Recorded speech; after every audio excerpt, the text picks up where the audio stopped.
Kang Tae-ho had been alone for 237 days. He knew the exact number because he marked each one on the metal wall of his tiny sleeping room. The marks helped him remember that time was still moving forward, even when every day felt exactly the same. Station 77 was not a place anyone wanted to be. It floated at the edge of known space, a small metal structure built to refuel ships that passed through this empty part of the galaxy. Most days, no ships came at all. Tae-ho would wake up, check the fuel systems, eat his simple meals, and stare out at the endless black sky filled with distant stars. He was 29 years old, and he had taken this job because it paid well and he had debts to clear. His younger sister Hana had told him he was crazy to accept such a lonely posting. Maybe she was right, but the money was good, and Tae-ho had always believed he could handle anything. Now, after almost 8 months alone, he was not so sure. That night, the alarm changed everything. Tae-ho was half asleep in his chair when the warning sound filled the station. He jumped up, his heart beating fast, and ran to the control room. The screen showed a ship approaching, but something was wrong. The ship was not flying straight. It was spinning slowly, drifting toward the station like a leaf falling from a tree. Unknown vessel, this is Station 77. Tae-ho spoke into the communication system. Do you need help? Please respond.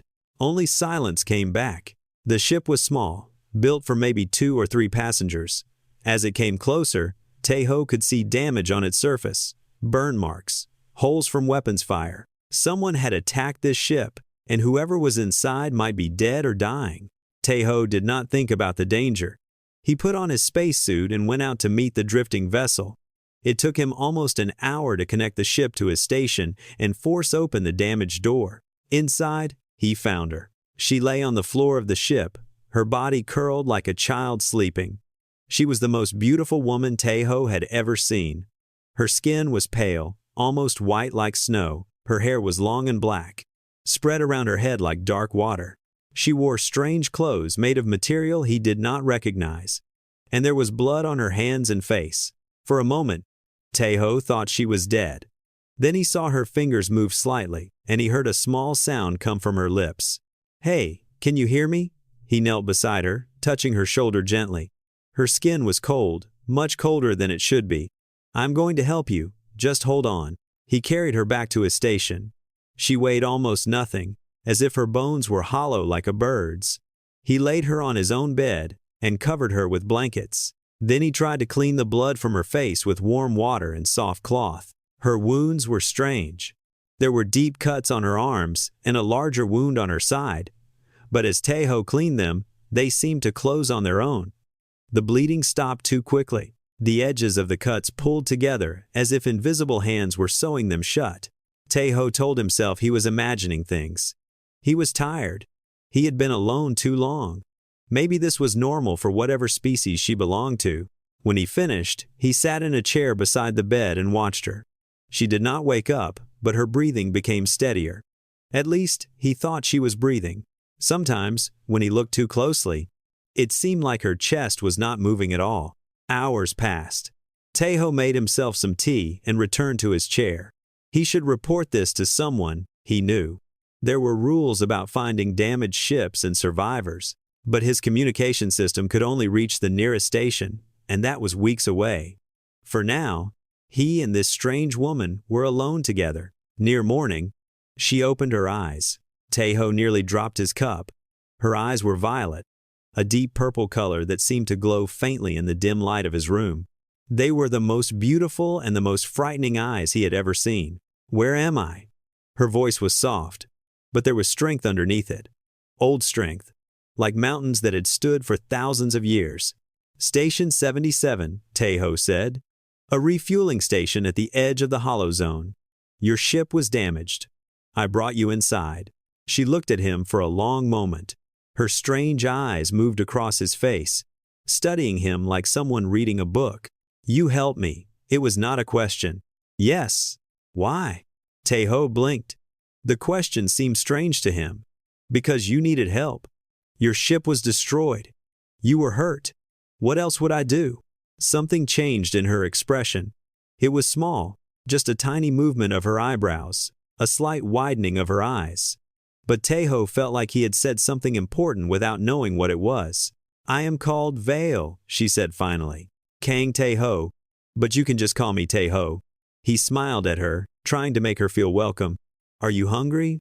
I don't have much, but I can make you something to eat or drink. I have water, tea, some juice." "Water," she said. "Just water." He brought her a glass, and she drank it slowly. Her movements were careful and precise, like every action she took was planned many steps ahead. Taeho had never met anyone who moved quite like that. "Those people who attacked your ship," he said carefully, "are they still looking for you? Should I be worried?" Vale set down the empty glass. "You should be very worried," she said quietly. "But not about them." "What do you mean?" She looked at him again with those violet eyes, and Taeho felt a chill run down his back. For just a moment, he saw something behind her beauty, something dark and old and hungry. Then it was gone, and she was just a tired, wounded woman sitting in his bed. "Thank you for the water," she said. "I need to rest now." Taeho nodded and left the room. But that night, as he tried to sleep in a chair in the control room, he could not stop thinking about what he had seen in her eyes. He told himself it was nothing, just shadows and imagination. He was wrong. But it would take time for him to understand just how wrong he was. In the quiet of the station, Vile lay in the dark with her eyes open. She listened to the human's heartbeat through the metal walls. She could hear his blood moving through his body, warm and alive and full of life. She was so hungry, but she was also too weak to hunt. And this strange human had shown her kindness, something she had not experienced in a very, very long time. She closed her eyes and let herself sink into a healing sleep. There would be time to decide what to do with him later. For now, she would rest and grow strong again. And then, perhaps, she would feed. 5 days passed on Station 77, and Kang Taeho found himself falling into a new routine. He would wake up, check on his strange guest, make breakfast for 2 instead of 1, and try to make conversation with a woman who seemed to have forgotten how to talk to people. Vale was healing fast. Too fast. By the 3rd day, her wounds were completely gone, leaving behind only smooth, pale skin. She moved through the station like a ghost, appearing in rooms without any sound, standing perfectly still for hours while looking out at the stars. She ate almost nothing. Taeho would cook his simple meals and offer her food, but she always refused. She only drank water, and even then, just small amounts. He worried that she was sick, but whenever he asked, she simply said she was fine. "You need to eat something," Taeho said on the 4th morning, placing a plate of rice and vegetables in front of her. "You can't live on water alone." Vale looked at the food with an expression he could not read. "My kind does not eat this way." "Your kind? What are you exactly?" "I've met many different species at stations like this, but I've never seen anyone quite like you." She was quiet for a long moment. "I am Noctari." Taeho searched his memory. The name sounded familiar, like something from an old story or a warning passed between travelers, but he could not remember the details. "Well, Noctari or not, you still need nutrition." He pushed the plate closer to her. "Just try a little. For me." Something flickered in her violet eyes. She picked up a small piece of vegetable and placed it in her mouth. She chewed slowly, swallowed, and then set down her chopsticks. "There," she said. "I have eaten. Are you satisfied?" Taeho laughed. It was the first time he had laughed in months. That was 3 bites at most. But okay, it's a start. Over the next few days, Taeho tried everything he could think of to make Val comfortable. He played music for her, old songs from Earth that his mother used to love. He told her stories about his life, about his sister Hana, about the small town where he grew up. He showed her how the station's systems worked, pointing out the fuel tanks and the navigation screens and the communication arrays. Vale listened to all of it without much response. But Taeho noticed that she stopped leaving rooms when he entered them.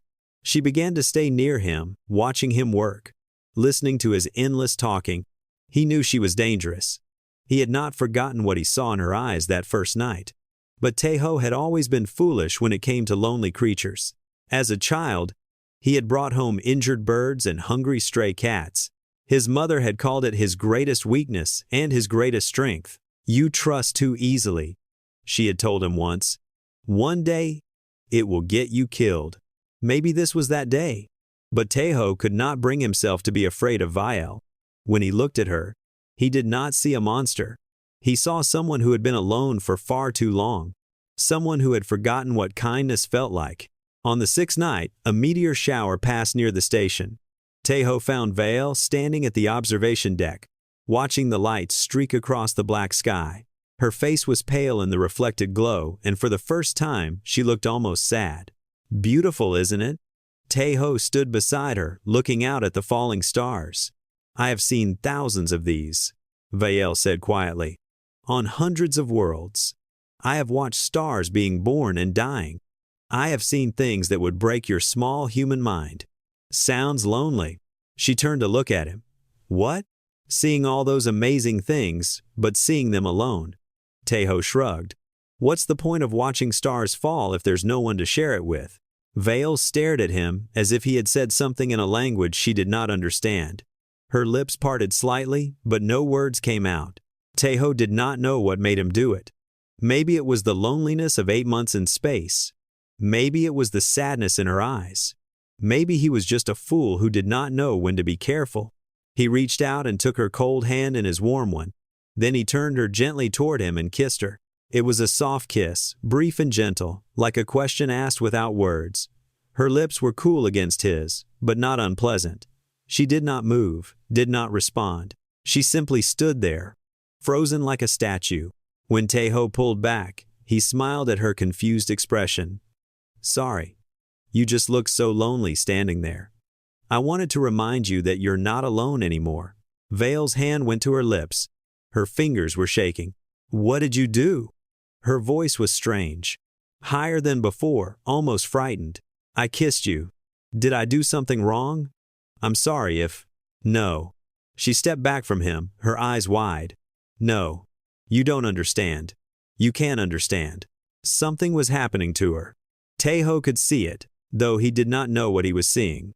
Her pale skin seemed to glow faintly from within. Her breathing, which he had barely noticed before, became fast and uneven. She pressed her hand against her chest as if something was hurting her. "Viel? Are you okay? Stay away from me." She held up her other hand, and Tejo saw that her fingernails had grown longer, sharper, like claws. "Please. For your own safety. Stay away." She turned and ran from the observation deck, moving faster than any human could move. In seconds, she was gone. Disappearing into the dark corridors of the station, Tejo stood alone, watching the last of the meteors burn across the sky. His lips still felt cool where they had touched hers. His heart was beating fast, but not from fear. He should be afraid. He knew that. Everything about this situation screamed danger. But all he could think about was the look in Viel's eyes just before she ran. Not anger, not hunger. Fear. Real, deep fear. Not of him, he realized. Of herself. Of what she might do to him. In that moment, Kang Tejo made a decision. He did not care what Viel was.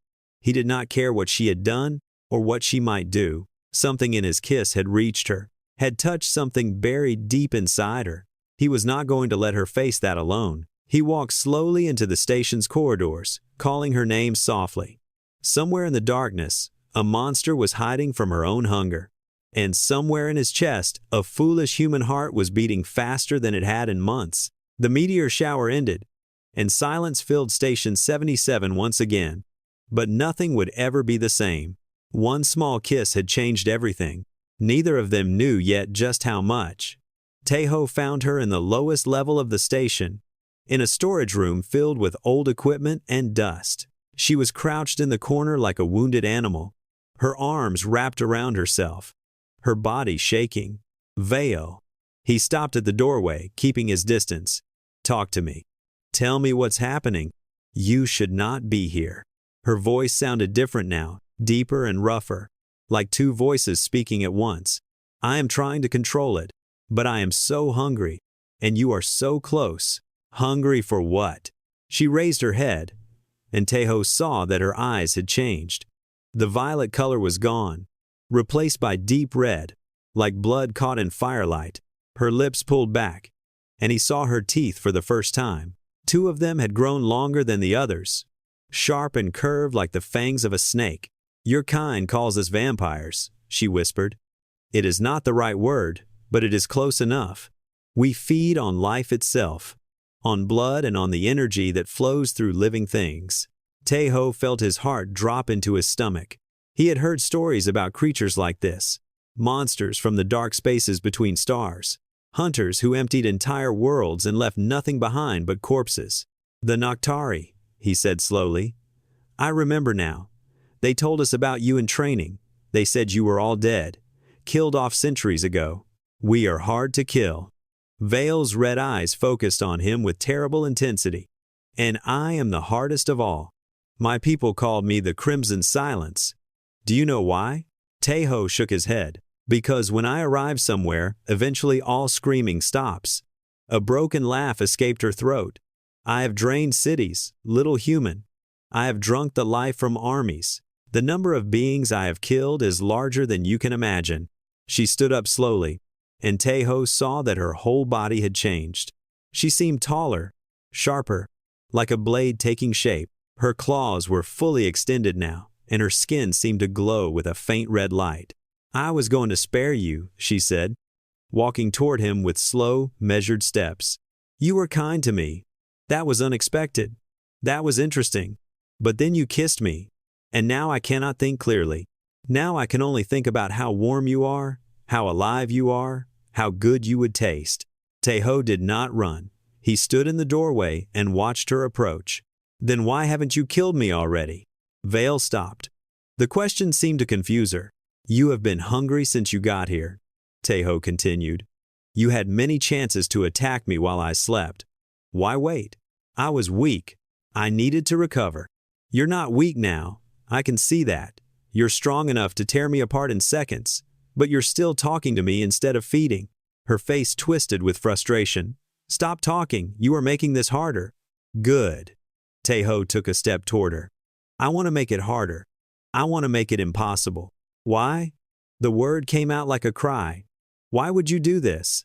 "I am a monster. I just told you what I am. You should be running. You should be screaming. Because when I kissed you, something happened."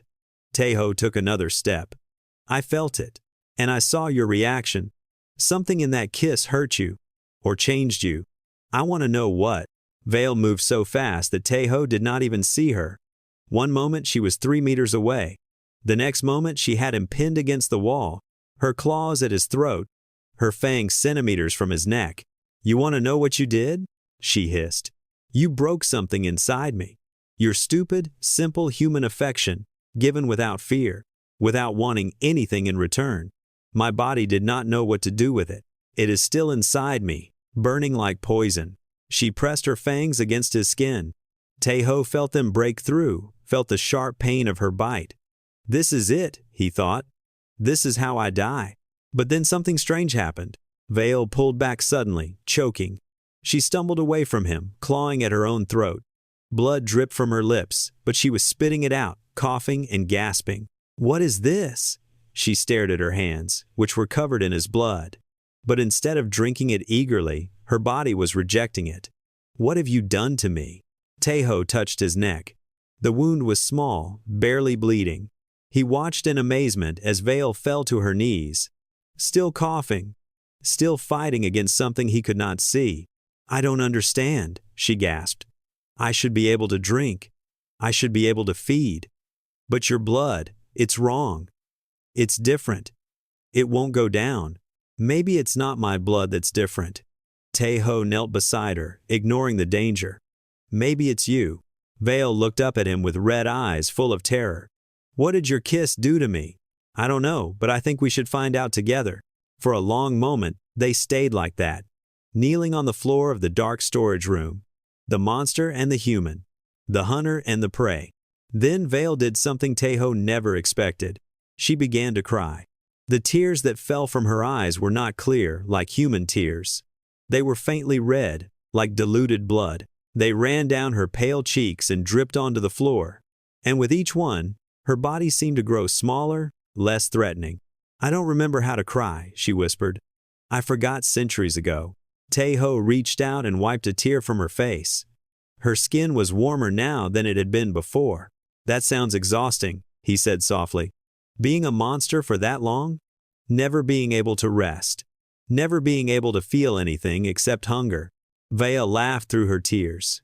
It was an ugly, broken sound, like something that had been locked away for too long and forgotten how to work properly. You are the strangest human I have ever met, she said. I get that a lot. They sat together in the darkness while Vile cried out centuries of loneliness. Tae-ho did not understand what was happening. He did not know why his kiss had changed her or why his blood would not flow into her hungry body. But he knew one thing for certain. Whatever Vale had been before, she was becoming something else now, and he was going to stay with her until they both figured out what that something was. Outside the station, the stars continued their endless burning. Somewhere in the distant reaches of space, something old and dangerous was searching for Vile. But for now, in this small room, a monster was learning how to cry again. And that was enough. 2 weeks had passed since the night Vale tried to feed. Things had changed on Station 77. The old routine was gone, replaced by something new and strange. Vale no longer hid from Tae-ho. She stayed close to him now, following him through the station like a shadow.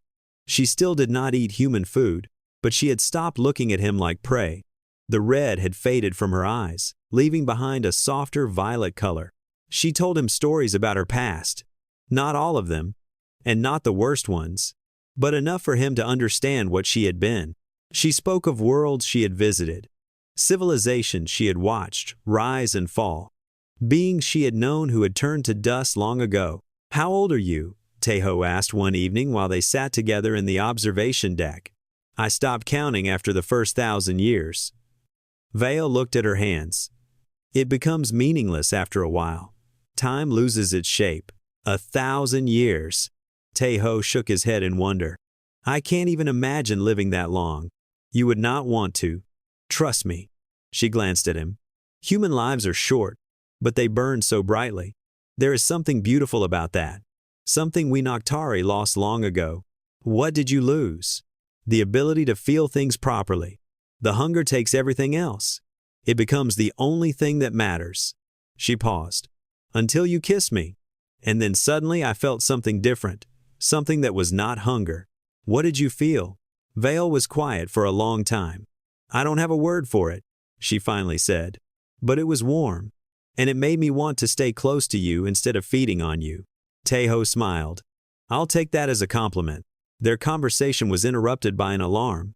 The station's warning system was flashing red, indicating an approaching vessel. Tae-ho ran to the control room with Vile close behind.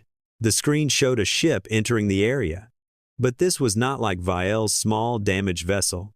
This was a warship, massive and dark, covered in strange symbols that seemed to move and shift on its surface. No. Vale's face had gone even paler than usual.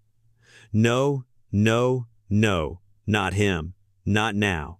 Who is it? Lord Caven. Her voice was barely a whisper. He is one of the oldest Noctari still alive. He has been hunting me for 300 years. Why? Because I am the Crimson Silence. Because my power is greater than his. If he kills me and drinks my essence, he will become stronger than any Noctari who has ever lived. She grabbed Tae-ho's arm. We have to run. Now. Run where? This station doesn't have a ship fast enough to outrun that. The communication system crackled to life. A voice came through, smooth and cold like oil sliding over ice. Vale, my dear, I have been searching for you for so long. Your signal was difficult to find, hiding out here in the middle of nothing. But patience is rewarded, is it not? Vale did not respond. Her grip on Tae-ho's arm tightened. I know you can hear me, the voice continued. And I know you are not alone. My sensors detect a human with you. Interesting. I did not know you kept pets. What do you want? Caven, Vile finally spoke, her voice hard and controlled. The same thing I have always wanted.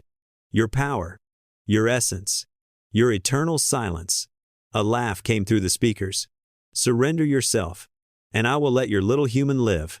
Resist, and I will make him scream for days before I let him die. Taeho stepped toward the communication panel. Hey, listen to me, whoever you are. This station is registered with the Human Federation. If you attack it, you'll have warships coming after you. Another laugh, longer this time. Human Federation. How charming. Your little civilization is barely 1,000 years old. I was ancient before your ancestors learned to walk upright. Your warships do not frighten me, human. Maybe not, Taeho said. But you might want to check your sensors again. There was a pause. Then Kaven's voice returned, slightly different. What is this? Taeho had activated the station's emergency beacon. It was not a weapon, and it would not bring help for weeks, but it was broadcasting on all frequencies, telling everyone in this region of space exactly where Station 77 was. You wanted to hunt in the dark, Taeho said. I just turned on the lights. Vale stared at him. That was either very brave or very stupid. Probably both. Kaven's voice returned, angry now. Very clever, human. But lights do not stop monsters. I will simply have to work faster. The warship began moving toward the station. We have maybe 10 minutes before he docks, Vale said. He is bringing others with him. Lesser Noctari, his servants. Can you fight them? Vale hesitated. Before your kiss changed me, yes. I could have destroyed them all. But now my power is unstable. The human essence inside me interferes with my abilities. I don't know what I can do anymore. Then we fight together. Taeho moved to a storage locker and pulled out an old weapon. It was a plasma cutter, designed for repairing ship hulls. Not exactly military grade, but it could burn through metal. Maybe it could burn through vampires too. You cannot fight Noctari with that. Watch me. Vile grabbed his shoulders and turned him to face her. Listen to me, Kang Taeho. Kaven is not like me. He feels nothing. He fears nothing. He will kill you without a moment's thought. Then I'll die fighting. Taeho met her eyes without flinching. I'm not going to let him take you. Why? Her voice broke slightly. Why do you care what happens to me? I'm a monster. I told you what I've done. Because whatever you were before, you're something different now. And I want to see what that something becomes. Vael was silent for a moment. Then she did something unexpected. She leaned forward and pressed her lips against his, kissing him gently. When she pulled back, her eyes were glowing softly. If we survive this, she said, I'm going to figure out what these feelings mean. Deal. The station shook as Kaven's ship connected to the docking port. The hunt was about to begin. Taeho gripped his plasma cutter and stood beside the ancient vampire who had somehow become his friend. He was terrified. He was probably going to die, but he was not alone anymore. And neither was she. The doors began to open, and darkness poured in. Taeho sat in the pilot seat of a stolen shuttle, his hands still shaking from what he had witnessed. His left arm was wrapped in bandages, and 3 of his ribs were probably broken. But he was alive. Vile sat behind him, silent and still. She had not spoken since they fled Station 77. The fight had been terrible. Kaven had brought 6 lesser Noctari with him, pale creatures with hungry red eyes and claws like knives. Taeho had killed 2 of them with his plasma cutter, burning holes through their chests before they could reach him. The 3rd had nearly torn his arm off before Vale intervened, but Vale's power was wrong. Changed. When she tried to use her abilities, they came out twisted and unpredictable. A blast meant to destroy one enemy instead created a shield of light that burned her own skin. An attempt to move with her usual speed left her stumbling and weak. Kaven had laughed at her. What has happened to you, Crimson Silence? Where is your beautiful darkness? They had barely escaped.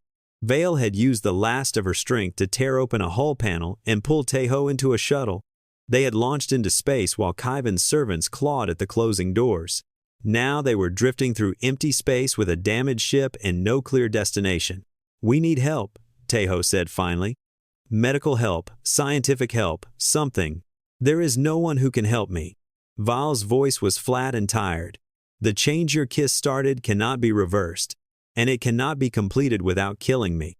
You don't know that. I know my own body, human. I know what is happening inside me. Your essence and my nature are at war. Eventually, one will destroy the other. Taeho turned to look at her. Even damaged and exhausted, she was still beautiful. But there was fear in her violet eyes now, a fear that had not been there before. "There has to be someone," he insisted. "Someone who knows about your kind. Scientists, researchers, anyone." Vale was quiet for a moment. "There were humans who studied us once. Long ago. Most of them died when they got too close to their subjects. But there was one who was different." "Who?" "I don't remember his name, but I remember he theorized that humans possessed something the Noctari lacked, some kind of resonance in their emotional energy. He believed it could affect us in ways we did not understand." She paused. The other researchers called him crazy. But maybe he was right. Tejo's mind was racing. A human scientist who studied Noctari. That information had to be somewhere in the Federation's records. And he knew someone who could access those records. He turned back to the shuttle's controls and began adjusting the communication system. It took several minutes to find a signal strong enough to reach across the vast distances of space. But finally, a connection was established. A face appeared on the screen. A young woman with sharp eyes and military-style short hair. She looked tired, like someone who spent too many hours staring at screens. "This is Lieutenant Yoon Hana of Federation Intelligence. Identify yourself." "Hannah." "It's me." The woman's expression changed instantly from professional coldness to shock. "Tejo, what are you doing on this frequency? Where are you? Your station reported an emergency beacon and then went silent. We thought you were dead." "I almost was. Listen, I need your help." "Of course. Anything. What happened?" Tejo hesitated. How could he explain this? His sister was a military intelligence officer. Her job was to identify threats to human civilization, and he was about to tell her that he was traveling with one of the most dangerous creatures in the galaxy. "There's someone with me," he said carefully. "Someone who needs medical help. But the situation is complicated." "Complicated how?" Vale moved into view of the camera. Hana's reaction was immediate. Her hand went to something off-screen, probably a weapon, and her face became hard. "Tejo, step away from that thing. She's not going to hurt me." "Do you know what that is? Do you have any idea?" Hana's voice was rising. "That's a Noctari. They're supposed to be extinct, but intelligence has files on them. They're planet killers, Tejo. They feed on entire populations. I know what she is, and I know what she's done." Tejo put his hand on Vile's shoulder. "But something has changed. Something happened between us that affected her biology. She can't feed anymore. She's changing into something new, and if we don't find help, the change will kill her." Hana stared at him through the screen. "You've lost your mind. 8 months alone on that station broke your brain." "Maybe, but I need your help anyway. There was a scientist who studied Noctari decades ago. He had theories about humans and vampires. I need to find him." "Why would I help a monster?" Vale spoke for the first time. "Because if I die, Lord Caven will absorb my power, and then nothing in this galaxy will be able to stop him. Not your Federation, not your military, nothing." Hannah was silent, processing this information. Tejo knew his sister well enough to see that she was calculating, weighing risks and possibilities. "There was a scientist," Hana finally said, "Dr. Baek-Jun. He was dismissed from the Federation Research Division 30 years ago for pursuing dangerous and unproven theories. Last we heard, he was living on a remote research colony called Haven." "Where is Haven?" 3 weeks' travel from your current position." "But Tejo, even if you reach him, there's no guarantee he can help. His theories were never proven. It's the only chance we have." Hana looked at him for a long moment. Then she looked at Vale, studying her with the careful attention of someone trained to identify threats. "If you hurt my brother," she said to Vale, "I will personally lead the mission to destroy you. Do you understand?" "I understand." Vale met her gaze without flinching.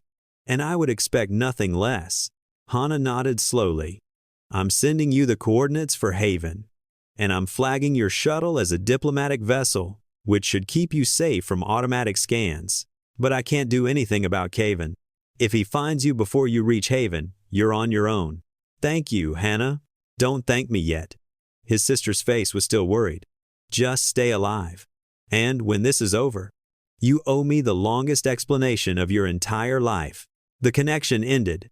Taeho entered the coordinates and set the shuttle's course. 3 weeks. 3 weeks of travel through dangerous space, with Kaven hunting them and Vale's body slowly destroying itself.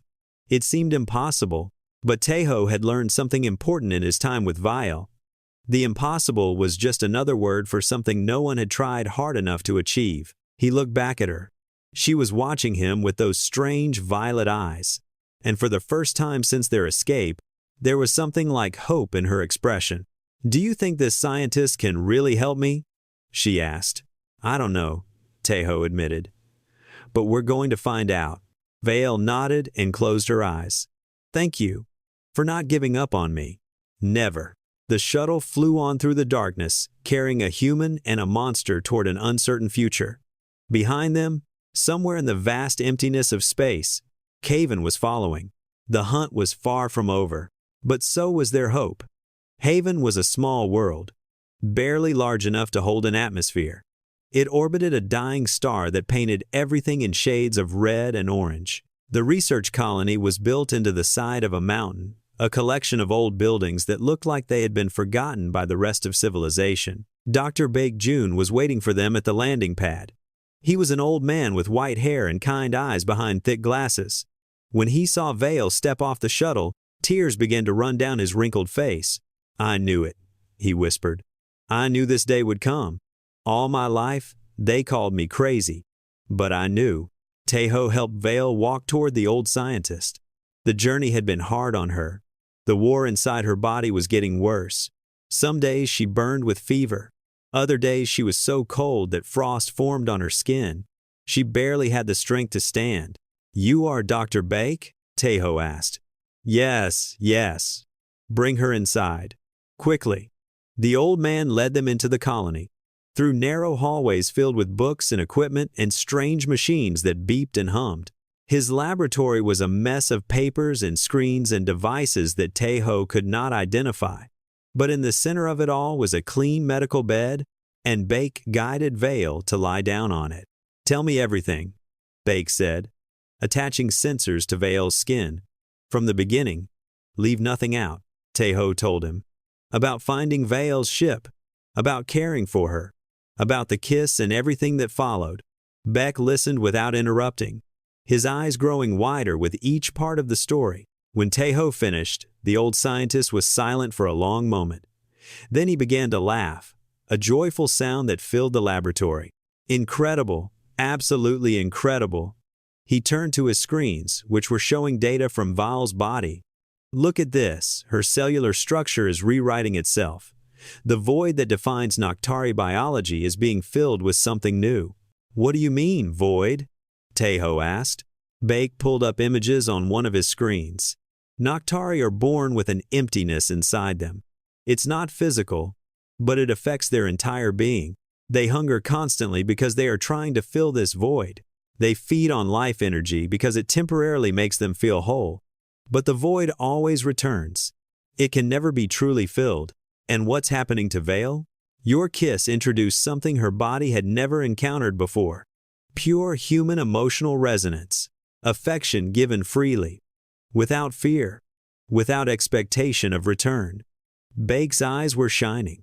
Humans evolved with an excess of this resonance. It's why you bond so strongly, love so deeply, care so much even for strangers. Your species has more emotional energy than you need to survive. Vale spoke weakly from the bed. "So, his feelings are poisoning me?"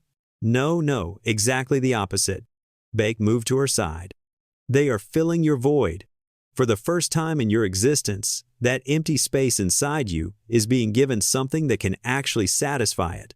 But the transformation is difficult. Your body doesn't know how to process this new energy. It's fighting against itself. Can you help her?" Taeho asked. Baek's expression became serious. "I believe so, but it requires a choice." He looked at Vale. "The transformation has started, but it has not finished. You are stuck between what you were and what you could become. To move forward, you must fully accept the human resonance. Let it fill your void completely. Let it change you at the deepest level. And if I do that, what will I become?" "I don't know exactly. No Noctari has ever done this before. But based on my theories, you would become something new. A being with Noctari power, but without Noctari hunger. You would be free. Vale closed her eyes. And if I refuse? If I push the resonance out and return to what I was? Then you will remain the Crimson Silence. Your power will return fully, but the void will also return, and it will be hungrier than ever before. Beg paused. And you will probably want to kill the human who started all of this. Taeho felt cold at those words, but he did not move away from Vael's side. The transformation requires a choice, Bake repeated. You must decide what you want to become. No one can make this decision for you. Before Vael could respond, alarms began to sound throughout the colony. Bake's screens flashed red with warning messages. Ships approaching, Bake said, his face going pale. Multiple vessels. Noctari energy signatures. Kaven had found them. Taeho moved to the window and looked out at the orange sky. Dark shapes were descending through the clouds, sleek and terrible, like predators swooping down on wounded prey. He brought more this time, Vael said, her voice tight with pain. Many more. His entire court. How long do we have? Taeho asked. Minutes? Maybe less. Taeho looked at Vael, lying weak and vulnerable on the medical bed. Then he looked at Dr. Bake, the old man who had spent his whole life preparing for this moment. And finally, he looked at the approaching enemy, the ancient evil that was coming to destroy everything. Vael, he said quietly, whatever you decide, I'll stand with you. If you choose to stay as you are, I'll still fight beside you. If you choose to change, I'll help you through it. But you have to decide now. Vael opened her eyes and looked at him. In her violet gaze, Taeho saw centuries of loneliness, oceans of blood, endless darkness. But he also saw something else, something small and fragile and new. Hope. I'm scared, she whispered. I've been the Crimson Silence for so long. I don't know how to be anything else. Then let me show you. Taeho took her hand. It was warmer now than it had ever been before. Let me show you what it's like to be connected to someone, to care about something beyond hunger, to live instead of just existing. The building shook as the first Noctari ships landed outside. Screams began to echo from the colony as Kaivan's servants started their attack. Vael gripped Taeho's hand tightly. Her eyes began to glow, not red like before, but golden, like sunlight breaking through clouds. I choose, she said, I choose to change. The golden light spread from her eyes across her entire body. She rose from the bed, lifting into the air as energy poured through her. Taeho stepped back, shielding his eyes from the brightness. When the light finally faded, Vael stood before him, transformed. Her skin still pale, her hair still black, but there was warmth in her now. Life, the void inside her was gone, filled at last with something eternal. She looked at her hands, then at Taeho, then at the window where dark figures were gathering. Let's end this, she said. Her voice was still hers. But there was something new underneath it now, something that sounded like dawn after endless night. The colony was burning. Kaven's servants moved through the streets like shadows, killing anyone they found. The few research staff who had lived on Haven were running, screaming, dying. Taeho ran beside Vael through the chaos, his plasma cutter in hand. She moved differently now, still fast, still powerful. But there was a grace to her movements that had not been there before. She no longer moved like a predator hunting prey. She moved like a guardian protecting what was hers. Hana's ship descended through the orange clouds as they reached the central plaza. Taeho's sister had followed the coordinates, bringing a small military team. It was not much against an army of vampires, but it was something. Get the civilians to my ship, Hana shouted to her soldiers. I'll hold the perimeter. Hana, you can't fight these things. Taeho called to her. Watch me. His sister raised her weapon and opened fire on an approaching Noctari. The energy bolts burned through its chest, and it fell screaming. They died just like everything else, if you hit them hard enough. But the real battle was not with the lesser vampires. The real battle was waiting. Lord Kaven stood in the center of the plaza, surrounded by the bodies of those he had already killed. He was tall and thin, dressed in black robes that seemed to absorb light. His eyes were deep red, ancient and cruel. And when he saw Vielle approaching, his lips curled into a smile. "There you are, my dear. I felt your transformation from orbit. Fascinating." He tilted his head, studying her. "You've embraced the human contamination. How disappointing. I expected more from the Crimson Silence." "I am not the Crimson Silence anymore." Vielle stopped 10 meters from him. Golden light flickered around her hands. "I don't have a name for what I've become, but I know what I'm going to do with it." "And what is that?" "Stop you," Caven laughed. It was an ugly sound, empty of any real emotion. "Stop me? Child, I was ancient when you were born.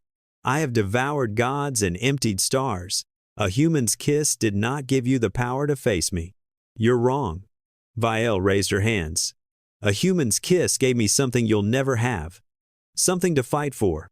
The battle began. Teho had never seen anything like it. Vielle and Caven moved faster than his eyes could follow, crashing through buildings, tearing up the ground, filling the air with energy that made his skin burn. The lesser Noctari tried to interfere, but Hana and her soldiers kept them back, fighting desperately to hold the line. Caven was strong. Centuries of feeding had made him a monster among monsters. His darkness wrapped around Vielle like chains, pulling her down, crushing her. He laughed as he fought, enjoying her struggle. "This is all you have?" he mocked. "Human warmth against Noctari night? The void always wins, little one. The darkness always consumes the light."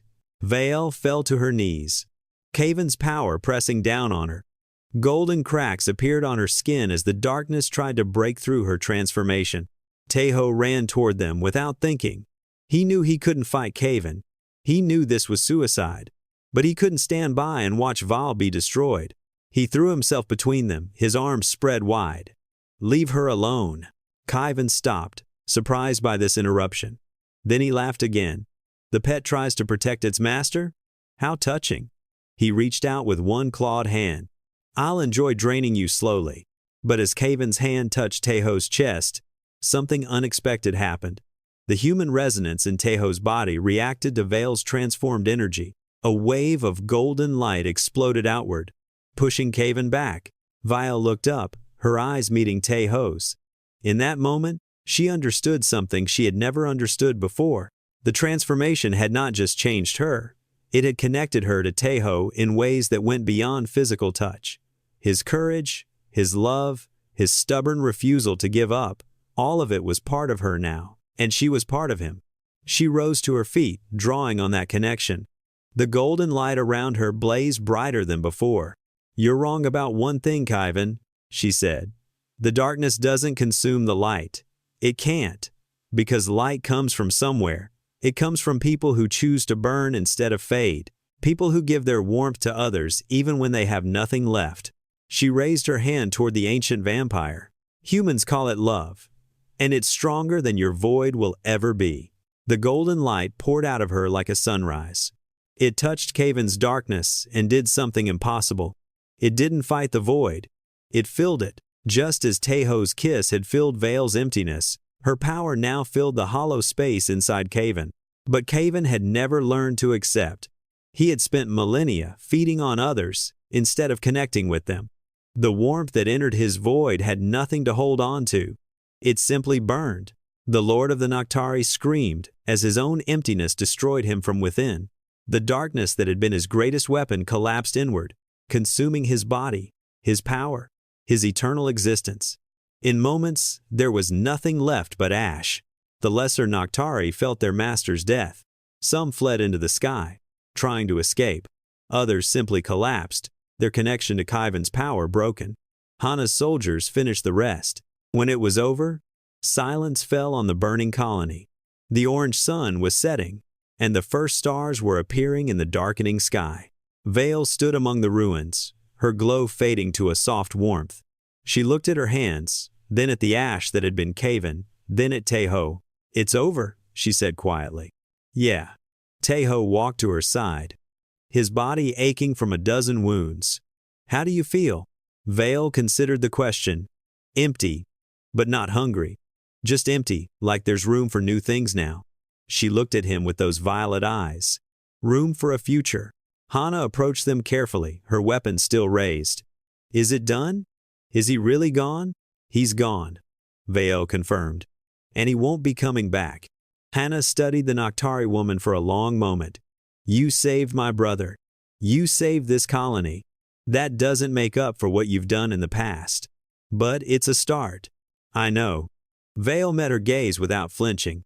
I have centuries of blood on my hands. I don't expect forgiveness. I'm not sure I deserve it, but I want to try being something different, something better. Hana nodded slowly. Then try. That's all any of us can do. 3 months later, Taeho returned to Station 77. The old refueling station had been repaired, and new equipment had been installed.